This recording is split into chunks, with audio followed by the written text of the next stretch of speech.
Hello and welcome to this News 9 special. Now, amid the ongoing unrest, Manipur has got a new political party. The People's Political Party, led by retired Colonel Sarat Singh, aims to offer a credible political alternative focused on development, democratic rights and long-term interests of the people. The PPP is seeking recognition from the Election Commission of India and plans to establish a strong regional political platform. Ending recurring national highway blockades is among its key priorities. The party says the blockades have disrupted essential supplies, affected livelihoods and increased the cost of living. The People's Political Party agenda also focuses on peace, inclusive development, employment, entrepreneurship and accountable governance. The party is calling for long-term political and economic solutions with emphasis on investment infrastructure, job creation and stronger economic integration while preserving Manipur's social and cultural identity. The PPP has invited youth, professionals, entrepreneurs, farmers, workers, women and civil society to join its initiative.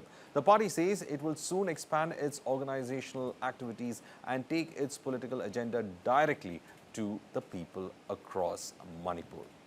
Now, to speak more on this, in the studios, we have Group Captain B.N. Sharma, who is retired, Vice President of the new party, PPP, Colonel Sarat Singh, retired President of the PPP, and M. Shanti Devi, Secretary of the PPP. So what is about this new party that we need to look forward, especially in Manipur, which is going through turbulent times as we speak? Let's, in fact, go to Group Captain B.N. Sharma. Group Captain B.N. Sharma, why is it that you think Manipur requires a new political platform? You have established parties like the BJP, you have the Congress already there, but what do you think there's a space for a new political outfit? Namaskar viewers. It is very important to know the political crisis for last 3 years seen by the people living outside the Manipur in India. People see it as a ethnic classes, but it's deep-rooted much before that. We have been facing the economic blockade, essentially the national highway blockage, which connecting from Assam to Manipur, especially NH97, NH37 and NH2. So this is not a recent occurrence. If you see, you will find 5-6 decades back it has been happening, and solutions are not provided. There are records in the parliament and it is recorded, however, the solutions are never given. And secondly, the conflicts are aggravated by the armed groups, which are, it seems, recognized by the government of India, having arms of those weapon categories which are not authorized to held under the Indian Arms Act 2016 latest amended and the 22 or 24 last amendment. But those weapons are held by some group of people which they should not be having. However, these are allowed under certain conditions. Generally, people know it as a suspension of operation, which have been debating for a long time.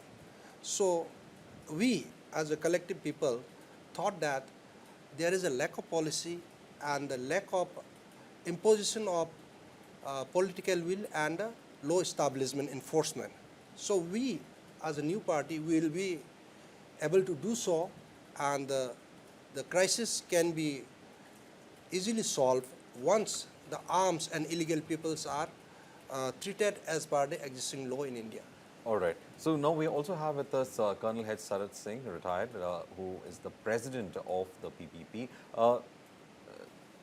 Colonel Singh, one thing that's always looked into when it comes to Manipur, especially from the rest of the country, is why is it boiling like this for such a long time? Why is it that there has not been some kind of an interference where the issue could have been resolved? That would be what the rest of India was in fact trying to understand from this. But what is the current situation right now in Manipur? Good evening, viewers. At present, there is not much of positive response from the government, and the government is not taking the right step to end this problem. So what has happened, we know the causes of this problem, and the corrective measures from the beginning they have not taken to. And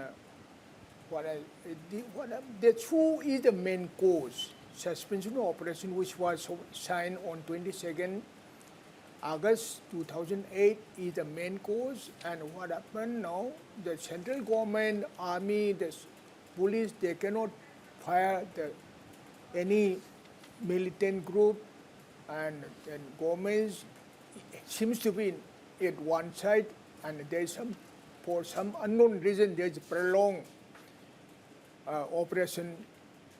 It is going on. So, if government wants to put the end, they can easily put it, because it's a very small issue and it is flared up.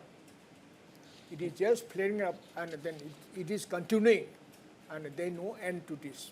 All right. We also have with us M. Shanti Devi, who is the secretary of the PPP. Shanti Devi, how do you think a new platform can capture the imagination of the youth in Manipur? Because, you know, they are already in a problem. They need to think beyond the violence that is there. Ethnic factors are very strong in Manipur. You have 3 very strong ethnic communities in Manipur. You have to break these walls for all of them to come together. How much of a challenge it is? I say, I am Secretary People's Political Party of Manipur. Today, 2023, 3rd May is the burning of Manipur. Now, People's Political Party, Peace of Harmony is coming. If may I permit it? Yes. I'll add upon it. See, the youth and the common people, they are frustrated with the existing government, because earlier they were thinking, or in fact including me and we also thinking, that the central government is of BJP and state government is also BJP, so it's a double engine. So these problems should be easy to solve. However, people did not see it, and even after imposing president's rule, for 1 year, the crisis could not be resolved. And we, the people of the Manipur, we see there is a lack of political will. Why or so much deployment of security forces? I believe from the media sources, there are more than 80,000 security forces deployed in Manipur. And you will be surprised, the ratio of people to these security forces is about 1:30, which is very high. Nowhere in India or nowhere in the world will have such a ratio. Still, the highways are blocked, the people cannot go, forget about the killing. It's a right of the people. National highways are to be protected by the government of India, government of Manipur. That is not able to protect by the existing government, both in center and the state. But how would you bring in, how do you plan to bring in all of them together? Because as I said, there is a big difficulty, already 3 different regional groupings. You have existing challenges with regard to the violence. So how do you plan to bring all of them together? Yeah, it's, this anti-social elements, I would say, anti-national, anti-social, they are very few in numbers in a society. So they can be controlled easily. It is identifiable and it is identified in Manipur. It's very easily. They are covered under mostly suspension operation agreement covers, already identified, and the lists are there. So it is easy. Some are already identified, and others who are joining this group of people can be easily identified. And you will be surprised to note that in 2005, the suspension operation was imposed and unofficially, but on paper it came in 2008. So the number of Meitei insurgencies, the Meitei is a community out here, so killed from 2005 to 2008 is more than 4,500. This is there in the Ministry of Home Affairs annual report. It can be verified by anybody. It is the number of, it says extremist kill is written in that, in a table. So if you add for last 4-5 years, in 2005 to 2008, this is about 4,000 nearly. So I am not sure about the figures, but it shows that if the government, whether it's the central government or Manipur government, if will is there, they eliminated those insurgencies belonging to Meitei communities. Similarly, others, if it is illegal, and of course it is illegal, under UAP in 1967, they are declared as a But there are also talks happening right now between various groups as well, but nothing is coming concrete on the ground as such. In that situation, you are trying to draw cadres from whom? In fact, when I go through this thing, you're talking about farmers should take part in it. The issues are what Manipur suffers right now, like your blockades. I think the blockades have, in fact, affected Manipur economically a lot, hasn't it? Yes, exactly. So the protection of the highways can be done by the Highway Protection Force and other security forces, which is a purely administrative or law related issues. So this has nothing to do with community classes.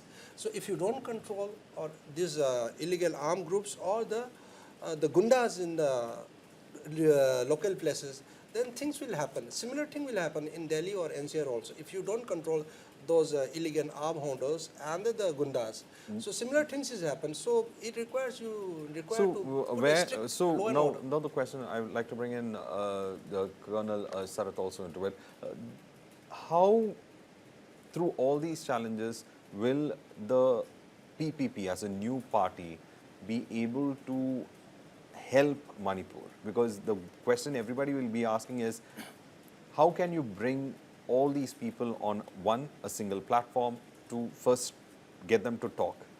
Second, there are a lot of challenges. This violence has resulted in Manipur's economic capacity being weakened. You know, the Northeast sits in a very interesting location. It can become the link between India and Southeast Asia. It can become a huge trade hub. It's a lot of potential is there. And the center has a vision for that also. So two things I want to know is like, one, stability is the first thing, of course, PPP will be looking for. But, you know, to bring that, how do you plan to, in fact, carry on with the party policies so that you can bring the stability first? What has happened now, the political will of this party is the main thing we require now. What happened since 1949, we don't have any political party which is completely Manipur. controlled for the state. All right, that's what you're saying. You don't have a state party, basically. State party basis, which is not stable, and plus we don't have a very long-term planning. All right. Political stability, we have a, you know, in our state we have 11 times of president rules. 11 times Manipur has 11 faced. times of president rule, highest in India. Okay. So we never have say even 3 more ones president rule like this. We have 11 times. It is highest in Manipur. Right. Sorry, in India. Now our party, what I plan to is that to give a public awareness, complete public awareness to the common people, and what we have gone wrong, what is the right step to be taken. General awareness to the complete common people is a very much required. What happened now, people have been misguided by the national parties. If you have a regional party, you're not able to run the government, you're not able to pay the employees. So many propaganda warfare is there.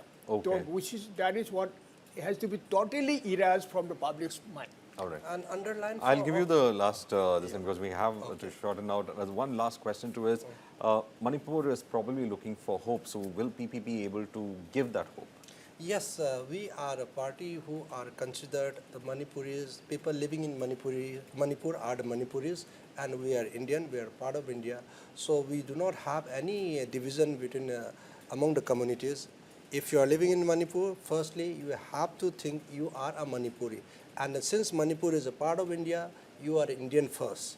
So if everybody thinks, then there is no problem for classing the communities. And of course, for the law-abiding citizens, there won't be any problem. But those who doesn't follow the law, they are to be treated according to the existing laws of the India, and the problem will be solved. Well, that's all that we have for this special that we had on Manipur. A new party is emerging in the horizon of Manipur, and probably they are trying to have a big challenging task in their hands, that is to get everyone on the platform to ensure that Manipur goes forward, trying to, in fact, first bring stability, then an economic progress that Manipur requires as of now.